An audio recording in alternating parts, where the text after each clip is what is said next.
Em tempos de muita crise, a esperança costuma aparecer de onde a gente menos espera. E para um povo oprimido, ela veio na forma de uma promessa. Uma promessa que parecia impossível. Um filho de uma mulher que não podia ter filhos e que estava destinado a libertar uma nação inteira. Vamos juntos desvendar a história da origem de Sansão.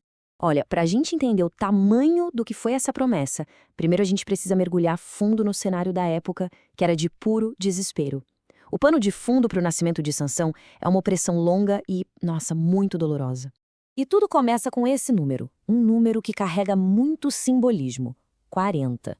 Pensa só, 40 dias do dilúvio, 40 anos no deserto. Na Bíblia, 40 quase nunca é sinal de coisa boa, né? É um tempo de provação, de teste e, muitas vezes, de castigo. E o motivo era que o povo de Israel tinha se afastado dos seus caminhos e, por isso, foi entregue nas mãos dos filisteus. E não foi por 1 ou 2 anos, não. Foram 40 anos. Uma geração inteira nasceu e cresceu sem saber o que era liberdade. Já pensou nisso? Viver uma vida inteira sob o domínio de outra nação? E no meio desse sofrimento todo, coletivo, a história nos leva para bem perto de uma dor muito pessoal. A gente conhece Manoá e a esposa dele, que carregavam um fardo que era só deles, a esterilidade. É uma imagem muito forte, né? Assim como a nação parecia incapaz de gerar um libertador, eles não conseguiam gerar um filho. É bem nesse ponto, sabe? Quando a situação parece totalmente sem esperança, tanto para a nação quanto para o casal, que o divino entra em cena. A promessa chega justamente no momento mais escuro. Tenta imaginar a cena, a esposa de Manoá, sozinha lá no campo e, de repente, ela é surpreendida pela visita de um homem de Deus. E ele não chega com simples palavras de consolo, não. Ele entrega uma promessa que ia virar a vida dela de ponta cabeça. Ela, a mulher que era estéril, ia ter um filho. Mas olha, não era uma promessa qualquer. O anjo já estabelece regras bem específicas e muito rígidas para essa criança que nem tinha sido concebida ainda. Esse menino seria separado desde o ventre para cumprir um propósito divino. E aqui está o termo-chave para a gente entender o destino do Sansão: Nazireu. Isso não era só um título, era um estilo de vida, e bem radical. Uma pessoa consagrada a Deus de um jeito visível o tempo todo, desde o cabelo, que não podia ser cortado, até o que comia e bebia. A reação dela quando vai contar para o marido sobre o mensageiro diz tudo. Ela sentiu um medo respeitoso, sabe? A palavra que ela usa é terribilíssima. E que interessante, aqui não significa terrível de ser mal, mas de inspirar um pavor, uma admiração tão grande que chega a ser avassaladora. Deixava claro que o encontro foi algo de outro mundo. Então a notícia chega para o Manoá, só que ele não viu o encontro.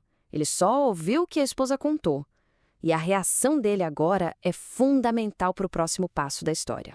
A oração do Manoé é fascinante. Repara que ele não está pedindo uma prova do milagre. Ele já acredita. O que ele pede é, basicamente, um manual de instruções. A preocupação dele é totalmente prática. Ok, se a gente vai receber essa criança divina, como é que a gente cria ela do jeito certo? E não é que o pedido do Manoá é atendido. Mas olha que curioso, o anjo aparece de novo, só para a mulher.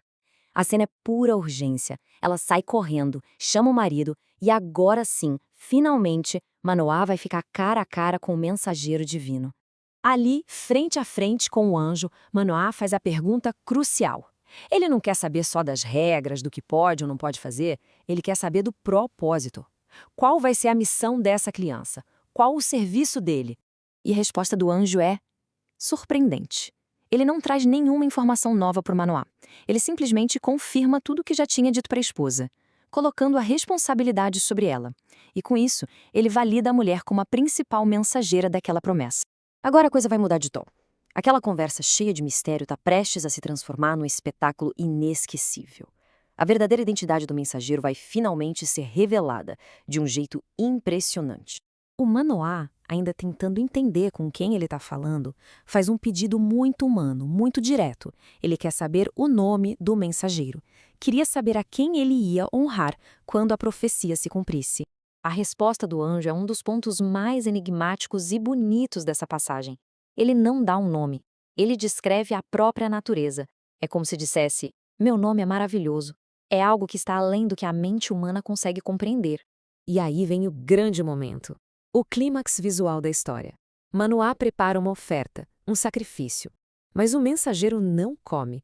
Em vez disso, quando o fogo começa a consumir a oferta, ele sobe aos céus no meio da chama do altar. Um sinal de poder que tira qualquer dúvida sobre quem ele era. A diferença na reação dos dois é gritante. Manoá fica apavorado, ele acha que por terem visto Deus, eles vão morrer.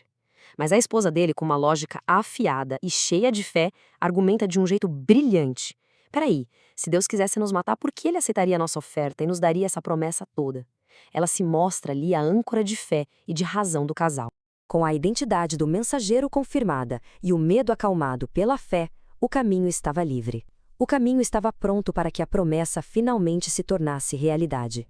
E a narrativa se conclui de um jeito simples, mas muito poderoso. A profecia se cumpre. A mulher que era estéril tem um filho, o chama de Sansão, e o menino cresce sob a bênção divina, pronto para começar a sua jornada. E assim, um libertador nasce da opressão, um milagre nasce da esterilidade. Mas essa história de origem é só o começo, né? É só o prólogo. A grande questão que vai ficar no ar durante toda a vida dele e que define sua saga trágica é: tendo recebido um dom tão extraordinário e um destino tão grandioso, que tipo de herói Sansão vai escolher ser?